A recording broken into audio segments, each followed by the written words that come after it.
Forum of academic for social justice के तत्वाधान में आज दिल्ली और दिल्ली से बाहर हमारे बहुत सारे साथी सामाजिक संगठन घर में रह करके धरना प्रदर्शन कर रहे हैं। धरना प्रदर्शन करने का औचित्य है भारत सरकार द्वारा बनाए गए एक अनुच्छेद 338 के अंतर्गत SC/ST कमीशन और OBC कमीशन, ये दोनों ही कमीशन बनाए गए हैं, जहां पर SC/ST OBC के कर्मचारियों उम्मीदवारों के साथ नाइंसाफी होती है, तो वहां पर जाकर के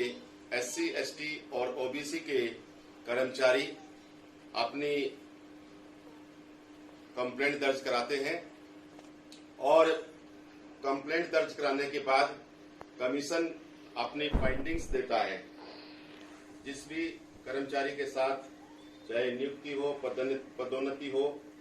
या जातीय आधार पर उसके साथ भेदभाव किया जाता है, पहली बात तो SC/ST कमीशन और OBC कमीशन में जल्दी से किसी भी कर्मचारी या कोई भी व्यक्ति वहां जाता है, चाहे वो शिक्षक है, छात्र है, कर्मचारी है, जल्दी से वहां पर कोई कंप्लेंट दर्ज नहीं की जाती है। और मान लीजिए अगर आपकी शिकायत दर्ज भी हो गई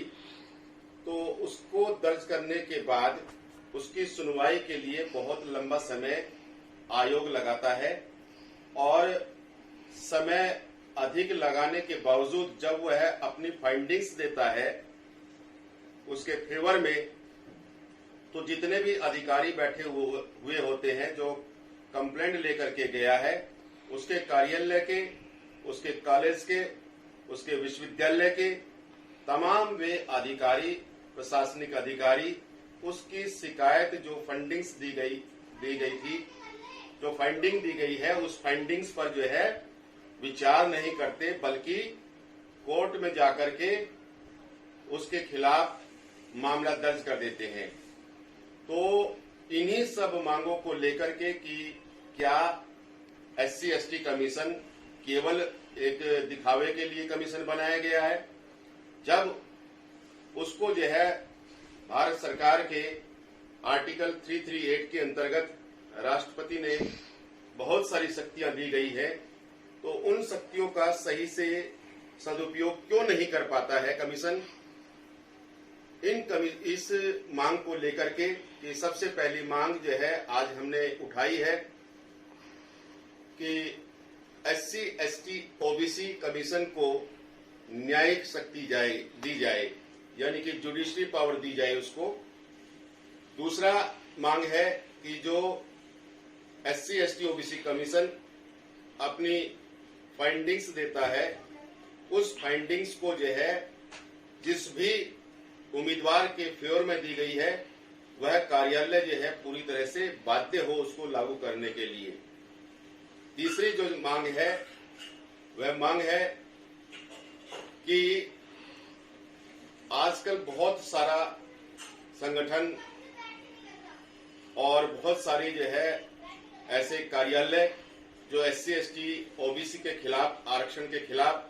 कोर्ट में चले जाते हैं। बहुत सारे राज्य भी जो है SC/ST OBC के खिलाफ जो है निर्णय देते हैं। तो ऐसी स्थिति में आरक्षण के साथ किसी प्रकार की कोई छेड़छाड़ ना हो,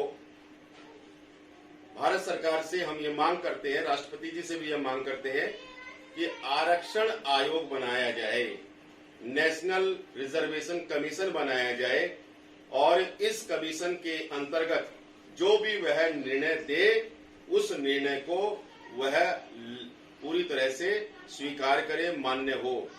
इसके अतिरिक्त आज की जो एक और अन्य मांग है कि forum of academics for social justice के माध्यम से हमने आए दिन जो हमले हो रहे हैं आरक्षण पर, और आरक्षण पर हमले होने के बावजूद कोई भी कोर्ट जो है यह कह देता है कि आरक्षण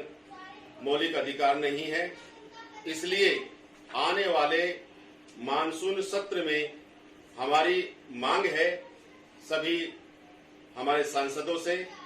प्रधानमंत्री और राष्ट्रपति से कि आरक्षण को जो है 9वीं अनुसूची में रखा जाए और ताकि जो है कोई भी इसके साथ इस प्रकार से छेड़छाड़ ना कर सके। तो साथियों,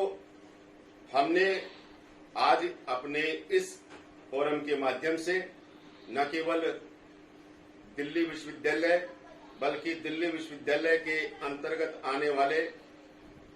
साउथ कैंपस, ईस्ट कैंपस और सेंटर में भी हमारे बहुत सारे साथी आज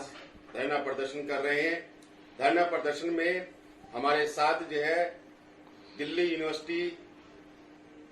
and colleges SC/ST employees association, Delhi non teaching staff association, Delhi university SC/ST teacher association, Delhi university SC/ST OBC teachers forum और इसके अलावा बहुत सारे हमारे सामाजिक संगठन हैं जो आज हमारा इस धरना प्रदर्शन में साथ दे रहे हैं। एक बार पुनः मैं उन तमाम साथियों का जो आज हमारे धरने प्रदर्शन में हमारा साथ दे रहे हैं उनको हार्दिक बधाई और उनका स्वागत करते हुए मैं पुनः एक बार राष्ट्रपति, प्रधानमंत्री और हमारे तमाम सांसदों को एक ज्ञापन भी आज सौंपा जाएगा, दिया जाएगा और जिसमें ये तमाम वो मुख्य मांगे जो हमने आज रखी है उन मुख्य मांगों का एक ज्ञापन राष्ट्रपति, प्रधानमंत्री और SC/ST के 131 सांसदों को भेजा जाएगा और उनसे यह मांग की जाएगी कि आने वाले मानसून सत्र में या इसके बाद जो भी सत्र आरंभ हो उसमें बखूबी जो है ये मांग जो है उठाए और जल्दी से जल्दी इन मांगों पर ध्यान दिया जाए। यदि फोरम ने चेतावनी दी है, यदि उनकी मांगों पर ध्यान नहीं दिया गया तो फोरम के लोग बाध्य होंगे सड़कों पर उतरने के लिए। इसलिए पुनः मैं सरकार से यह कहना चाहता हूं कि हमारी इन मांगों पर जल्द से जल्द ध्यान दें।